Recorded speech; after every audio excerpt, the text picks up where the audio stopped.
Let's see an example of using momentum equation. Here we want to calculate force on a pipe bend on a horizontal plane. Okay, so the pipe is on a horizontal plane. A few dimensions are given. Diameter is 0.3 meter, discharge 0.1 meter cube per second, angle of bend, this is 60 degree, and pressure at section 1 is 30 meter of water.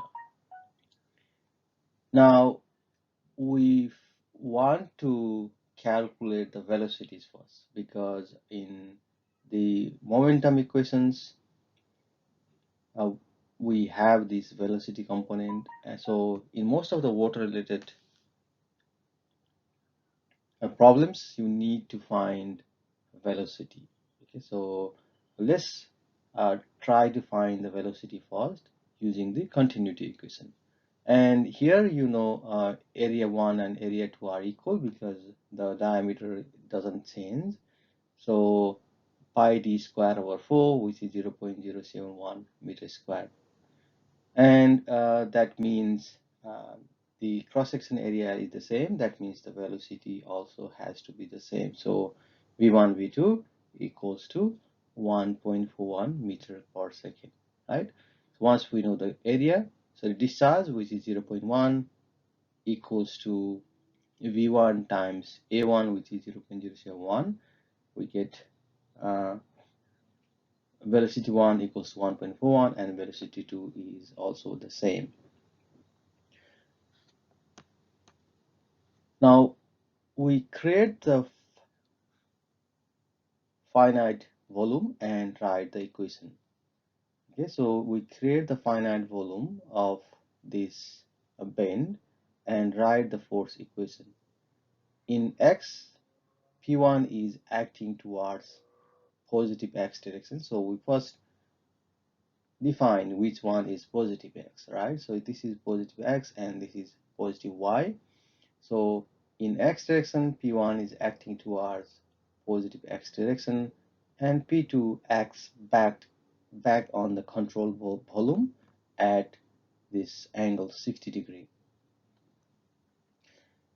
And FRX is acting in negative x direction. Okay, so first we make a free body diagram of this control volume. So this is control volume, and we apply the pressure force P1 acting in this direction inward towards the control volume, and also towards the control volume from this direction. You have the force on the bend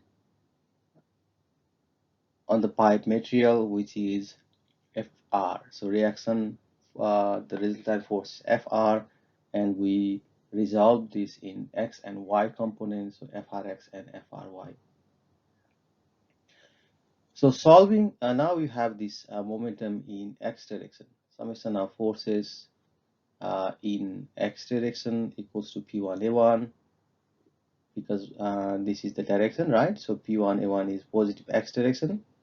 P2A2 is negative x direction. So you resolve this P2A2 force in x direction, which means this is acting in leftward, so negative P2A2 cos theta. So you need to resolve this in horizontal axis, minus FRX, which is also acting in negative direction. At first, we don't know where this force is acting, so we just assume this is the reaction force, and we apply the force in x and y components. So this is because we don't know what are the forces, right? So what is the direction of force of this FR? And so we just assume this is acting in this direction, and then we apply the forces, calculate the components, which will be Frx, which is acting in negative x, and Fry acting in positive y.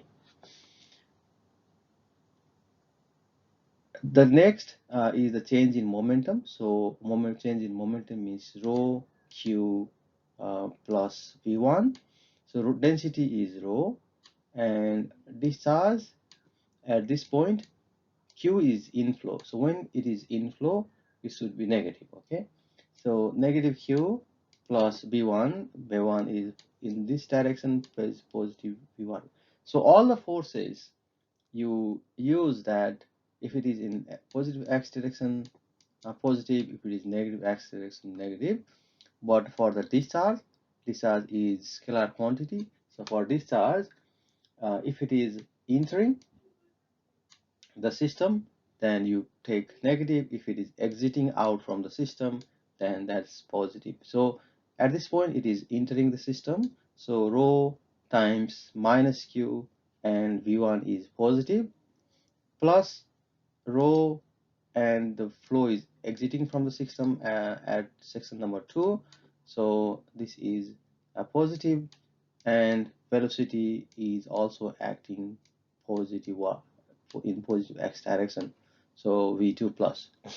So now you have all these values, and solving this equation you get this frx equals to 10.52 times 10 to the power 3 Newton, or 10.52 kilonewton. Same with y direction, we resolve the forces in vertical axis, right? So in y axis, Fy is acting upward, so this one is acting positive upward, minus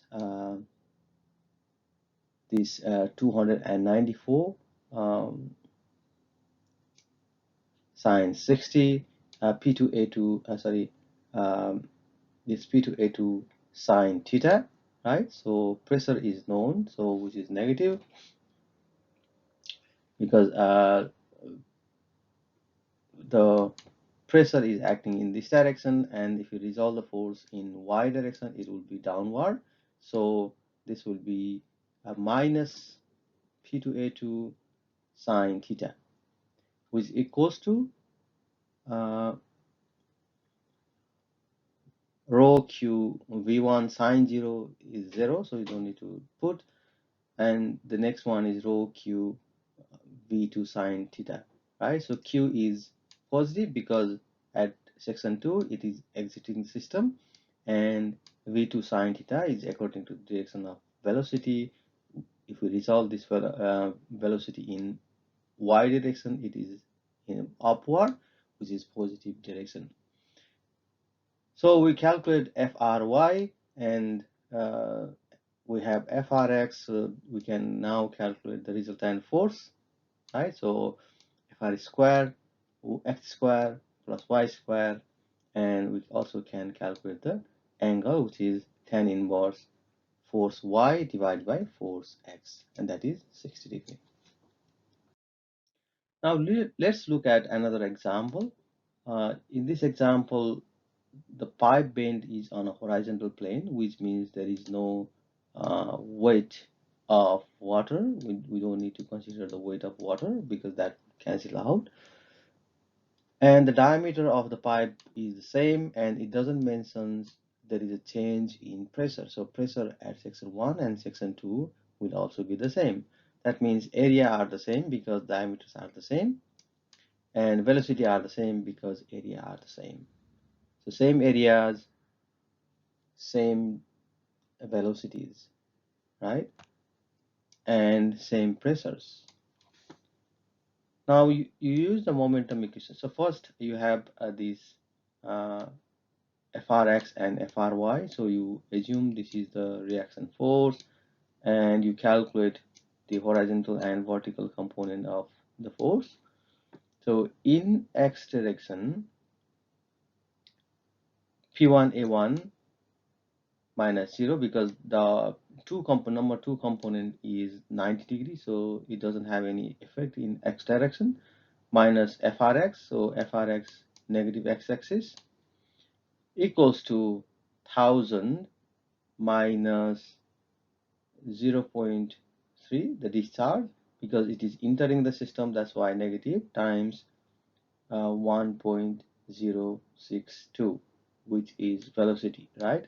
And velocity is in this direction, so positive, and this component also cancels out. because it is the vertical component, so it doesn't have any impact here. So basically 294 10 to the power 3 times 0.2826 times frx equals to 1000 times 0.3 times 1.062, and this gives us this force is 83.49. In y direction, Fry is the vertical force which is acting positive, so this one is acting upward, so positive. And at the pressure, at this pressure, if you make a free body diagram, it should be acting downward, right? So because pressure acts from outside to the control volume, and our control volume looks like this, right? So it acts downward and in this direction, in x direction. So negative y direction, so negative equals to 0, and the discharge, right? So 1000 times 0.3 is the discharge coming out. So when it is exiting, positive times velocity, and rest of the components are 0, and then you calculate Fry. Now if you have the value of Frx and Fry, you just calculate the resultant, which is square root of Frx square plus Fry square, which is 180, and you can also calculate the angle theta, which is tan inverse y divided by x, okay, and then you get the value equals 45 degree. The third example is calculate the force because of the nozzle, right? So you have the nozzle here, and the point about the nozzle is it has uh, the atmospheric pressure at the outlet. Okay, so when it says the nozzle, then it is exposed to the atmosphere, and that atmospheric pressure is 0.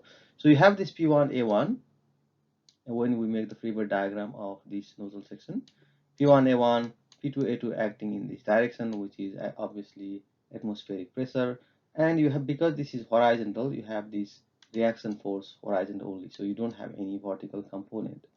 So you calculate area 1, so bigger area of this diameter, and you calculate area 2, which is smaller area, cross-sectional area of the smaller diameter, calculate velocity 1, velocity 2, and then you use this equation, okay? P1A1 minus P2A2, this is atmospheric pressure, which is 0, right?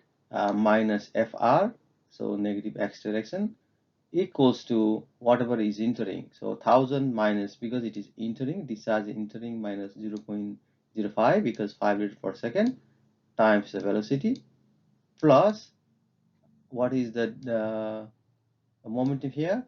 So rho q, rho is 1000 times discharge is the same, but it is exiting the system, so positive, times the velocity as per its direction, which is 10.11. So here you can see the velocity both are positive, because v1 is also acting in positive x, and v2 also acts in positive x direction. So you have this equation to solve, and as you have all the values, you get the Fr equals P1 times something minus 45.15. Now we need to find what is the value of P1, and we can calculate the force. Now to do this, we need to use the energy equation, that is P1 by rho g, pressure head, plus velocity head v1 square by 2g equals to P2 by rho g plus velocity head. Okay, so P1 over 9810 plus velocity head is known, should be equal to P2 outlet pressure is 0, because atmospheric plus velocity head at outlet. So that will give us all the values are known, so we can calculate only the P1, which is this much. Now we got the value of P1, you substitute the value of P1 here, and then you get the force acting on the nozzle, or someone who holds the nozzle will receive this much of force. So you should be able to hold this much of pressure if you are holding this nozzle.